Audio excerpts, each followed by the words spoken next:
Ang pamilya ang isa sa pinakamahalagang yaman na mituturing ng isang tao. Ito ang magsisilbing lakas ng mga taong pinanghihinaan ng loob. Subalit, paano kung pamilyang matagal mong iningatan sa isang pitik ng kamay, mawawala lang na parang isang bula? Paano mo ipagpapatuloy ang buhay kung ang puso mo ay napuno ng puot at sakit? Si Jacob Cuevas, ang gwapong bilyonaryo, mabait, mapagkumbaba at may perpektong pamilya na nasira sa isang iglap lang. Namatay ang kanyang asawa at isang anak dahil sa isang aksidente at itong magiging dahilan sa kanyang pagbabago. Dahilan para mapaghigantihan ang taong may gawa nito. Si Charmaine Domingo, isang simple, inosente pero may pagkamangmang dahil lumaking salat sa lahat ng bagay. Kinailangan niyang magpaalila sa isang bilyonaryong nagngangalang Jacob dahil sa kasalanan ng kanyang ama rito. Matapos kasing maaksidentang minamanehong kotse ng kanyang ami basta na lamang itong tumakas at ang dalagang natasang magbabayad sa kasalanan ng ama nito. Posible kaya magkagusto si Charmaine kay Jacob na walang ibang ginawa kung hindi ang pagsalitaan siya ng masama? Si Charmaine na kaya ang makakabuo muli sa nasirang puso ni Jacob. Sundan ng kwentong pag-ibig ni Charmaine Domingo at ng bilyonaryo niyang boss na si Jacob Cuevas. Bitawan niyo ako! Wala akong kasalanan sa inyo! Sigaw ni Charmaine habang pilit na kinakalas ang tali sa kanyang kamay. Papakawalan ka lang namin kapag umamin ka na sa amin. Saan nagtatagong ama mo? Wika ng lalaki na kamaskara. Hindi ko alam. Hindi pa siya umuwi sa amin. Sagot ng dalaga. Halos matabi ang kanyang mukha nang bigla siyang sampalin ng malakas ng lalaki na kamaskara. Sinungaling! Bakas niya sa tono ng boses nitong matinding galit, ngunit ang hindi niya maintindihan ay kung bakit siyang ginigipit nito gayong matagal na rin niyang hindi nakakasama ang kanyang ama. Kahit patayin niyo pa ako rito, wala kayong makukuhang impormasyon sa akin, matapang niyang sabi. Ah, ganoon. Sige, tignan lang natin, wika na lalaki na tila nagbabanta. Bakit? Anong gagawin mo? Halos manigas si Charmaine sa kanyang inuupuan dahil sa banta ng lalaki. Wala na siyang magawa kung hindi pumikit na lamang at manalangin. Diyos ko po, kayo na pong bahala sa akin. Dalangin niya sa may kapal. Maya-maya pa ay may pumasok na dalawang lalaki. Nakahubad ang pangitaas nito at nakakalokong ngumiti sa kanya. Sige, kayo nang bahala dyan. Maotorisadong utos nito sa dalawang lalaki. Yes, boss. Wika ng isang lalaki habang binubuksan ang kanyang zipper. Jackpot tayo rito. Wika pa ni isang lalaki habang marahang hinahaplos ang mukha ni Charmaine. Huwag po, maawa po kayo sa akin. Pilit na iniiwas ng dalagang kanyang mukha ng tangkain ng mga ito na halikan siya sa labi. Mga manyak! Mangyak-ngiyak niyang sabi na subukang iangat na isang lalaki ang kanyang blouse. Boss, kalasin lang namin yung tali para mas masarap. Paalam nito sa lalaki na kamaskara. Sige, kayong bahala. Halos manlaki ang mata ng mga ito nang tumambad sa kanilang napakakinis niyang balat. Dahil wala siyang lakas upang lumaban, ay wala na siyang nagawa kung hindi umiyak na lamang nang tuluyan ng mahubad ang kanyang bra. Wow! Manghang sabi ng mga ito matapos makita ang bilugan niyang dibdib. Para itong mga gutom na leon na gustong-gusto na siyang lapain. Hindi lubos maisip ni Charmaine na isa siya sa mga babae na magiging biktima ng pangbababoy. No boyfriend si Bert kasi siya at wala pang lalaki ang nakakita sa kanyang kasalanan maliban sa 3 kumag na ito. Hahawakan na sana ng isang lalaki ang kanyang dibdib nang pigilan ito ng lalaki na kamaskara. Itigil niyo na yan. Maotoridad nitong utos na ikinagulat naman ng dalawang lalaki. Bakit boss? Nagsisimula pa lang kami. Umalis na kayo. Pero, isang matalino tingin ang iginawad ng lalaki na kamaskara sa dalawa upang mapatigil ang mga ito at mapaalis. Natuwa naman si Charmaine dahil naawa ito sa kanya. Buong akala niya ay papalayain na siya nito ngunit nagkakamali pala siya. Umpisa pa lang pala ito ng kanyang kalbaryo. Magbihis ka na't sumunod ka sa akin sa kotse. Malamig nitong utos. Kaagad namang sinunod ni Charmaine ang utos nito. Nanginginig niyang sinut muli ang kanyang damit at sumakay sa kotse. Sa kotse ay laking gulat niya nang hubarin itong suot na maskara. Sir Jacob? Hindi makapaniwalang sabi niya. Si Jacob kasi ang boss ng kanyang ama na si Carlene. Bata pa lamang si Charmaine na nagtatrabaho na rito ang kanyang ama at base sa mga kwento ng kanyang ama ay mabait na amo itong si Jacob kaya naman hindi niya maintindihan kung bakit galit na galit ito sa kanyang ama. 6 na buwan na kasing hindi nagpapakita ang kanyang ama sa kanya at hindi rin ito tumatawag kaya naman wala siyang idea kung ano bang naging kasalanan nito kay Jacob. Huling tanong ko na ito, nasaan ang ama mong mamamatay tao? Mamamatay tao? Hindi makapaniwalang tanong ni Charmaine. Paanong? Kilala niya kasi ang ama na hindi magagawang ganong bagay. You heard me right? Mamamatay taong ama mo. Pinatay niyang mag-ina ko at saka tumakas. Sigaw ni Jacob. Hindi na siya nakapagtimpipat, nagsigawan na niya ang dalaga. No, hindi niya magagawa yan. Nagawa na nga niya at ikaw ang magbabayad ng kasalanan niya sa akin. Wala akong ibabayad sa'yo. Mahirap lang kami, isa pa, nag-aaral pa ako. Si Charmaine ay kasalukuyan nag-aaral sa ALS o Alternative Learning Program. Sa edad kasi na 21 na hindi pa siya nakakatapos ng high school dahil mahina ang kanyang ulo. Palagi siyang bumabagsak sa mga test dahil kahit simpleng spelling lang ay hindi niya kayang gawin. Natawa naman si Jacob sa sinabi ni Charmaine. Hindi ko kailangan ng pera, marami ako niyan, pagyayabang niya. So, anong kabayaran ang gusto mo? Diretsahang tanong ng dalaga. Hindi naman siya sinagot ni Jacob, sa halip pinaandar na nito ang sasakyan. You will see. Uwi ka nito habang nagmamaneho. Nagpanggap na lamang si Charmaine na natutulog upang mabawasan ang kabang nararamdaman. Hindi niya mapigilan na hindi mag-alala dahil hindi niya alam kung anong kapahamakan ang naghihintay sa kanya. Halos kalahating oras lang ang binilang nang makarating sila sa bahay ni Jacob. Baba! Sigaw nito sabay kalampag sa may gawing bintana ng kotse. Kunwaring nagising si Charmaine. Nasaan tayo? Tanong nito sabay inat ng kamay. Follow me. Kaagad na bumaba si Charmaine sa sasakyan at sumunod kay Jacob. Manghang-mangha siya sa ganda at laki ng bahay ni Jacob. Mansyon yata ito sa isip-isip niya. Hanggang sa pagpasok niya sa loob ay lalo siyang nabighani sa mga naglalakihang paintings na nakasabit sa dingding. From now on, you will be my slave. Susundin mo lahat ng iuutos ko. Naisip ni Jacob na gawing impyernong buhay ni Charmaine hanggang hindi niya natatagpuan ang ama nitong si Carling. Si Charmaine ang pagbabayarin niya sa pagkamatay ng kanyang mag-ina. Slave? Inosenteng tanong niya kay Jacob. Ano ba yun? Hindi kasi gaano nakakaintindi ng Ingles si Charmaine dahil nga mahina ang kanyang ulo. Nagpapatawa ka ba? Seryosong tanong ni Jacob. Tanga ka ba o nagtatanga-tangahan? Sigaw niya sa kausap. Bigla namang tumulo ang luha ni Charmaine matapos niyang maalala ang palagi sinasabi ng mga guro niya sa kanya. O anong iniiyak-iyak mo dyan? Napansin kasi ni Jacob ang mga masasaganang luha sa pisngi ng dalaga. Ano ba kasi yung slave? Panguulit ni Charmaine. Napahilot na lang sa sentido si Jacob dahil ngayon siya naka-encounter ng ganitong tao. Simpleng English lang ay iniiyakan na. Paano pa kaya kapag nagumpisa na siyang pahirapan ito? Katulong, alila, alipin. Sunod-sunuran, paliwanag niya. Sige, yun lang pala eh. Laking tuwa ni Charmaine dahil gagawin lang pala siyang katulong ni Jacob sa mansyon.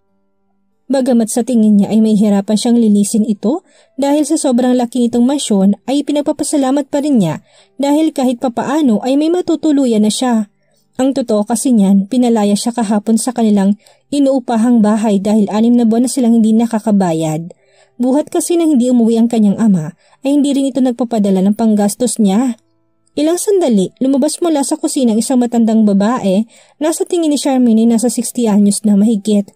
Manang Dolor, sabihan mong iba pang katulong na magsiuwi na sa kanilang probinsya. Wika ni Jacob sa matandang katulong. Naisip kasi niyang hindi niya may isasakatuparan ng planong pagpapahirap sa dalaga kung nandito pang mga katulong niya. Naisip ni Jacob na sasantihin yun lahat upang malaya niyang gawing impyerno ang buhay ni Charmaine sa loob ng mansyon. Pati ikaw, Manang Dolor, maaari ka nang bumalik sa inyo. Ibibigay ko na bukas ang huli niyong sweldo at gusto ko bukas ay nakaalis na kayo. Pero, no bats Manang, inaantok na ako. Akmang papanhik na sana si Jacob nang lingunin niyang muli ang matanda. Ihatid niyo siya sa guest room. Bigyan niyo na rin ng uniform. Wika ni Jacob bago tuluyang pumanhik ng hagdan. Iniwan na niya sa baba ang luhaang si Manang Dolor at Charmaine. Agad naman nakaramdam si Charmaine ng awa sa matanda. Tahan na po, alon niya kay Manang Dolor. Ganun po ba talaga si Sir Jacob? Dali-dali namang inangat na matandang mukha at pilit na ngumiti kay Charmaine. Hindi iha. Mabait si Sir Jacob, kaso buhat nang mamatay ang kanyang mag-ina ay bigla na lang nag-ibang ugali niya. Paliwanag ng matanda. Jacob, honey, pakinggan mo si Luna marunong na magsalita. Papa! Wow, ang galing naman ng bibilan ako. Sabihin mo nga ulit, Papa. Papa! Honey, ang galing mo talagang magturo sa anak natin. Mapait na napangiti si Jacob matapos ma-realize na panaginip lamang pala na kasama niya ang kanya mag-ina. I miss you, honey. Wika niya sa larawang nakasabit. 6 na buwan na ang nakalipas, ngunit sariwa pa rin kay Jacob ang lahat. Hindi niya mapigilan ang hindi umiyak. Miss na niya ang kanyang mag-ina at labi siyang nalulungkot tuwing maiisip na hindi na niya ito muling makakasama. Honey, gusto ko nang mamatay. Miss na miss ko na kayo ni Lana. Hagulhol niya habang kinakausap ang larawan ng kanyang asawa. Pakiramdam ni Jacob ay wala ng silbi pang mabuhay. Nilamon na siya ng galit at puot sa kanyang puso at minsan ay sinisisi niyang kanyang sarili dahil kung bakit hinayaan niyang si Mang Carling ang magmaneho ng gabing yon. Flashback, 6 months ago. O Mang Carling, napatawag ka. Pasensya na po, itatanong ko lang po sana kung pwede akong bumali. Ipapatutor ko lang sana yung anak ko. Ah, ganun ba? Sige, kunin mo na lang kay Lucy. Naku, maraming salamat po. Nga pala, pwede bang ikaw nang sumundo sa mag-ina ko? Gagabihin kasi ako ng uwi. Sige po, salamat po. Matapos sibilin ni Jacob kay Mang Carling kanya mag-ina, ay agad siyang nagtungo sa isang bachelor party. Nagsinungaling siya kay Lucy na malilate siya ng uwi dahil tambak ang trabaho sa opisina. Hindi niya sinabi na pupunta siya sa isang bachelor party. Buong gabi nagpakasaya at nagpakalunod si Jacob sa alak na biglang may tumawag dalang isang malungkot na balita. Hello, si Mr. Jacob Cuevas po ba ito? Yes, who is this? Mga pulis ho kami. Gusto lang po namin ipaalam sa inyo na nahulog po sa bangin ng kotseng sinasakyan ng asawa nyo. Wait, seryoso ba to? Kamusta ang mag-ina ko? Ikinalulungkot ko pong sabihing sumabog na pong kotse matapos mahulog sa bangin. May na-recover po kaming 2 bangkay ngunit hindi na po makilala dahil sunog na sunog ho. Sige ho, papunta na ho ako dyan.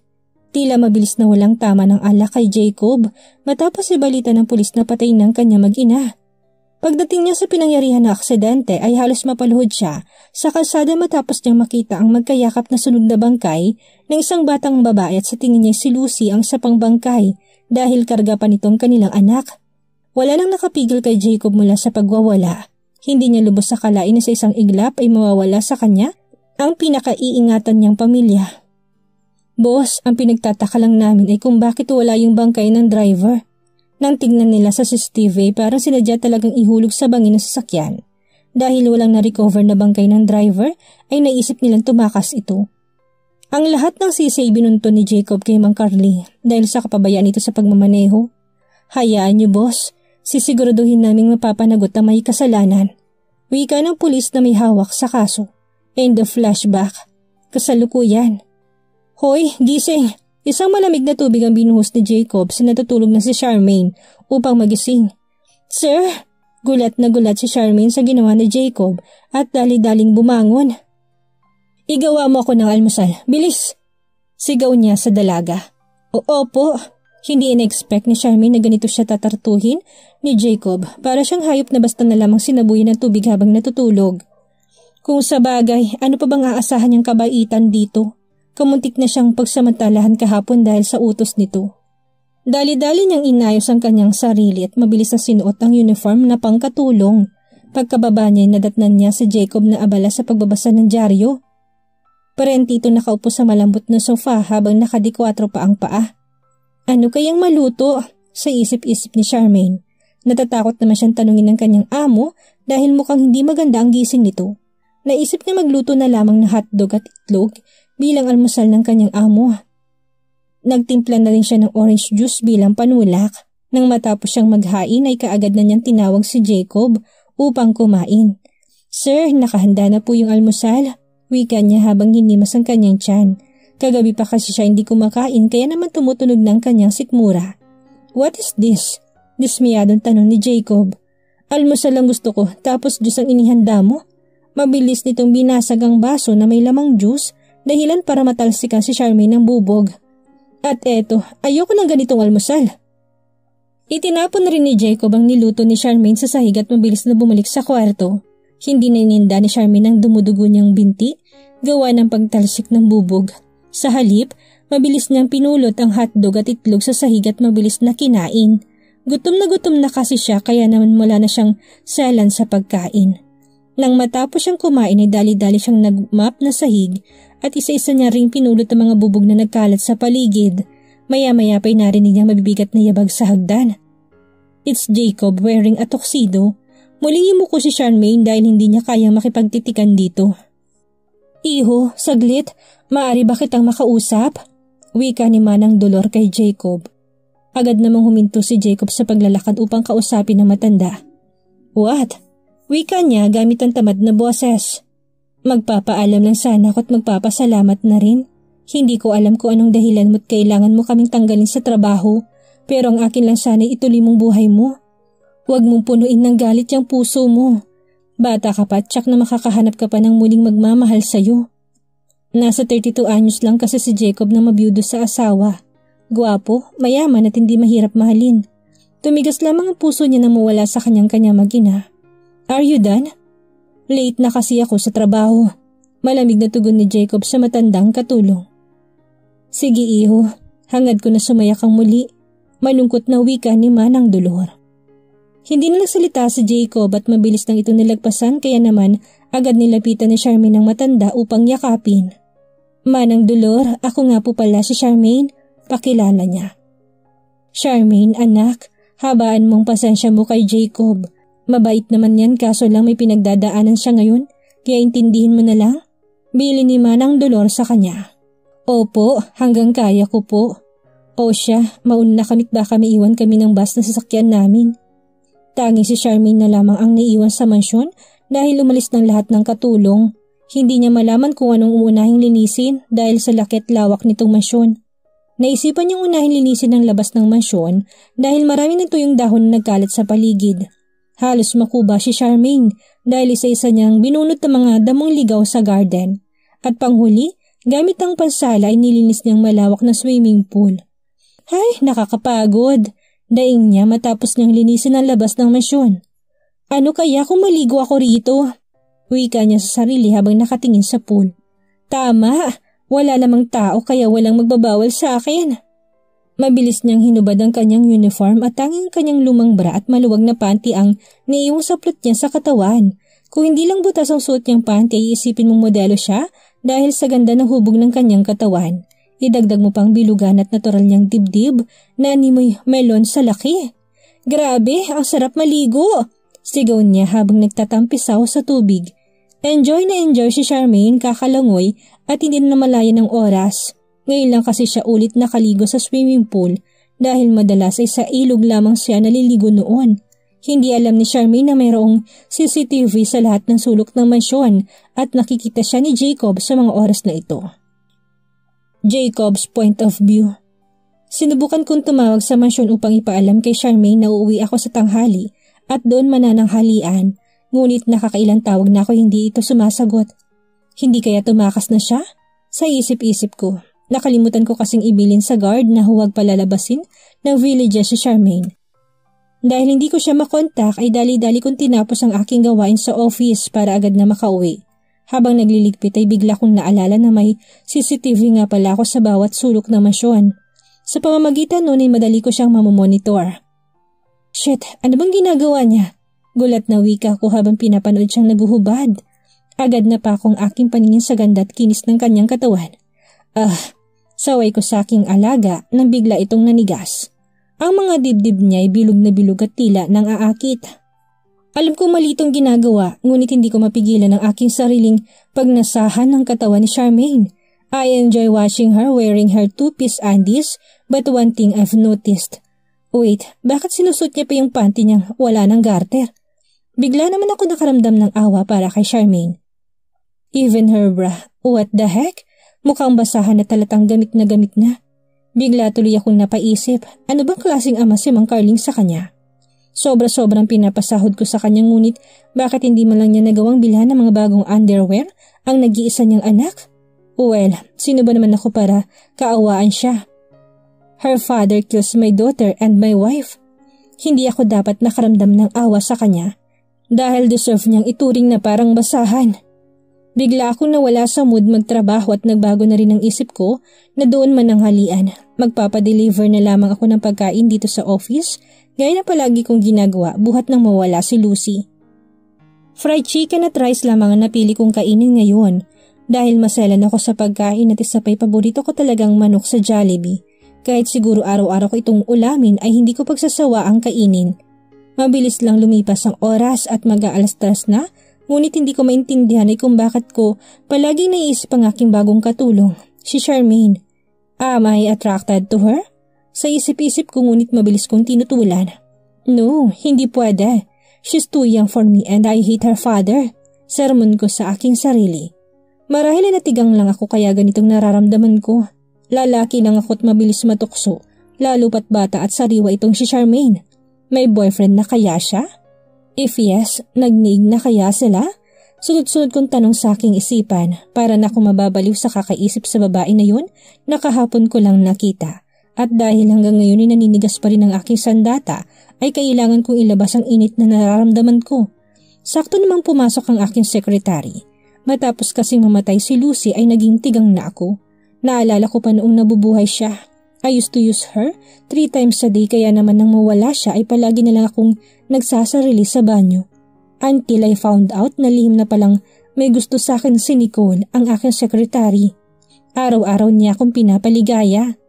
Mukhang stress ka na naman, wika ni Nicole gamit ang malanding boses. Alam na alam talaga niya kung kailan ko siya kailangan. Yeah, how do you know? Sagot ko sabay hampas sa kanyang pang-upo. Well, halata naman kasi. Dahan-dahan siyang lumuhod sa aking harapan at unti-unting binuksan ang zipper ng aking pants. Napatingala na lang ako't napapikit. I miss this. Nakangiting sabi ni Nicole habang nangaakit na tumingin. Shit, napamura na lang ako sa sarap. Pagkatapos kong makaraos, pinatigil ko rin siya agad. You may go.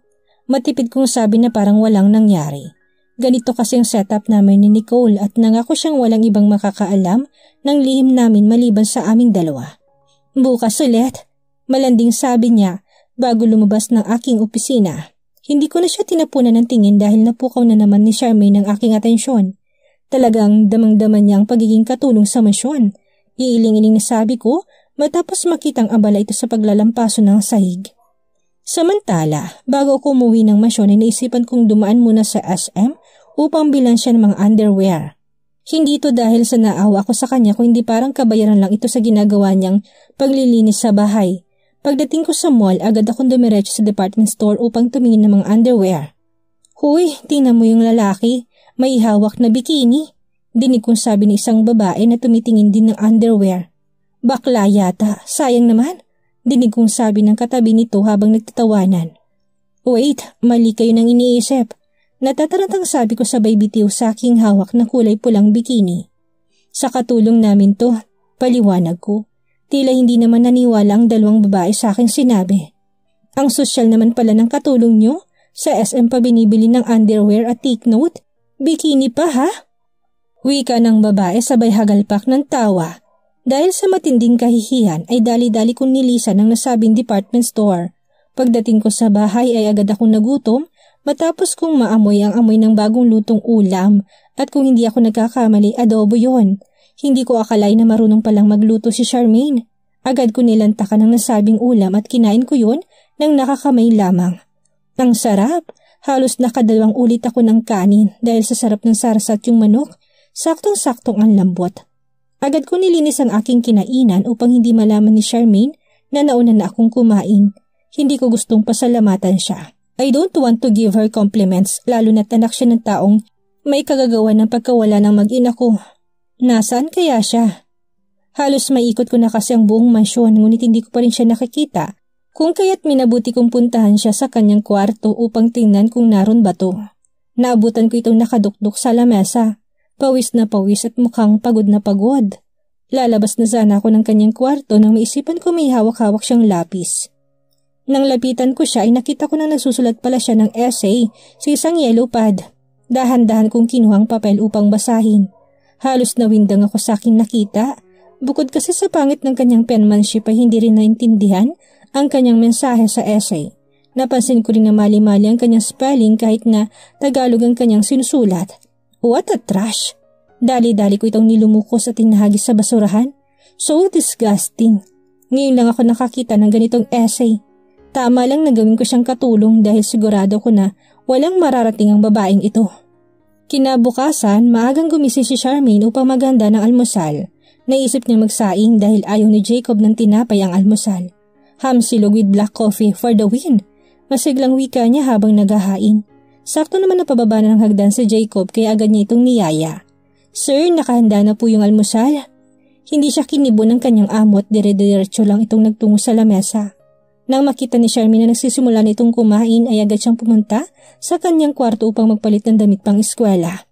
Matapos na magbihis ay kinuha niya na rin ang kanyang bag at sinokbit yun sa kanyang likuran. Nasaan na yun? Nandito lang yun kagabi. Halos mahilo na si Charmaine sa kakahanap ng kanyang essay, ngunit hindi pa rin niya ito makita. Deadline na kasi ng pasahan nila ngayon at tiyak na babagsak siya kapag hindi niya ito naipasa. Sino kayang gumawa nito? Mangiyak-ngiyak niyang sabi nang makita niya itong nasa basurahan. Wala naman silang ibang kasama rito sa mansyon kaya isang tao lang ang naisip niyang gumawa nito. Dali-dali siyang bumaba patungong dining table kung saan kumakain ang kanyang amo. Sir, bakit mo naman tinapon sa basurahan yung essay ko? Paninita niya rito. Bigla namang kumunot ang noon ni Jacob. What? Anong essay? Maang-maangan ito. Hindi na napigilan ni Charmaine na magtaas ng boses dahil sa sobrang inis. Tayong dalawa lang ang nanditong tao. Kaya sigurado akong ikaw ang nakialam nun. Alam mo bang maaari akong bumagsak kapag hindi ko naipasa ngayon yun? Wika ni Charmaine habang nanginginig sa galit. Paano mo naman nasigurong papasa ka kapag pinasa mo yun? Wrong spelling na nga, wala pang laman. Natatawang sabi ni Jacob. Di inamin mo na ikaw ang nagtapo nun. So what kung ako? Alam mo kung ako sa'yo, hihinto na lang ako sa pag-aaral. Dahil sayang lang ang oras ng teacher mo. Hindi ka naman natututo. Iiling-iling na sabi ni Jacob bago sumubong muli. Tila nagpanting naman ang tenga ni Charmaine matapos siya nitong insultuhin. Ulitin mo ngayong sinabi mo. Sigurado ka? Baka masaktan ka lang. Alam mo, sasahura naman kita eh. Maglinis ka na lang dito. Huwag mo na sayangin ang oras ng teacher mo. Sobrang nasaktan si Charmaine sa mga sinabi nito, kaya naman dali-dali siyang lumapit sa kinuupuan nito. Sumusobra ka na! Sigaw niya sabay tadyak sa masalang bahagi ni Jacob dahilan para mamilipit ito sa sakit. Napayuko si Jacob sa sobrang sakit kaya naman sinamantala yun ni Charmaine upang tumakas. Hoy! Bumalik ka rito! Sigaw ni Jacob, ngunit hindi niya nito magawang habulin dahil siniinda niyang sakit. Humanda ka sa akin kapag naabutan kita! Banta pa niya. Maghanap ka na ng bago mong katulong! Saad pa ni Charmaine bago tuluyang lumabas ng bahay. Lakad-takbo ang kanyang ginawa, makalayo lamang sa mansyon ni Jacob. Alam niya sa kanyang sarili na malilintikan siya kapag naabutan siya nito. Habang tumatakbo'y panay ang lingon niya sa kanyang likuran upang tignan kung nasundan siya nito at laking tuwa niya nang walang Jacob na sumunod sa kanya. Miss, sandali! Pigil ng security guard sa kanya. Nagtaka naman si Charmaine kung bakit siya pinahinto nito. Po? Ang hindi alam ni Charmaine ay bago pa ba siya makatakas ay naitimbre na ni Jacob sa guard na huwag siyang palabasin ng villages. Saan po kayo pupunta? Sa school po. Sorry miss, pero bili na bili ni Sir Jacob na huwag kayong palalabasin ng villages. Ha? Bakit po? Ilang sandali pa'y huminto na isang kulay itim na BMW sa kanilang harapan. Jacob? Ako nang bahala sa kanya. Salamat. Hindi makapaniwala si Charmaine na masusundan siya nito. Patay, katapusan ko na, sa isip-isip niya. Halos mapatalon siya sa kanyang kinatatayuan matapos itong magsalita. Sakay. Matigas nitong sabi. Gustong sumigaw ni Charmaine para humingi ng tulong, ngunit alam niyang walang tutulong sa kanya. Dahil sobrang yaman ni Jacob at kayang-kaya siya nitong baliktarin. Wala nang nagawa si Charmaine kung hindi sumakay sa sakyan. Alam niya sa sarili niya na hindi matatapos ang galit ni Jacob habang hindi lumilitaw ang kanyang ama. Nang pihitin ni Jacob ang manibela pabalik sa mansyon, ay biglang umiyak ng malakas si Charmaine na parang bata. Bakit ka ba ganyan? Ang lupit-lupit mo sa akin. Nagulat naman si Jacob sa inasta nito kaya inihinto niyang kotse sa tabi. Ano bang inaarte mo? Wala pa nga akong ginagawa sa'yo. Ngunit imbis na mapatahimik si Charmaine ay mas lalo pa nitong nilakasan ng iyak.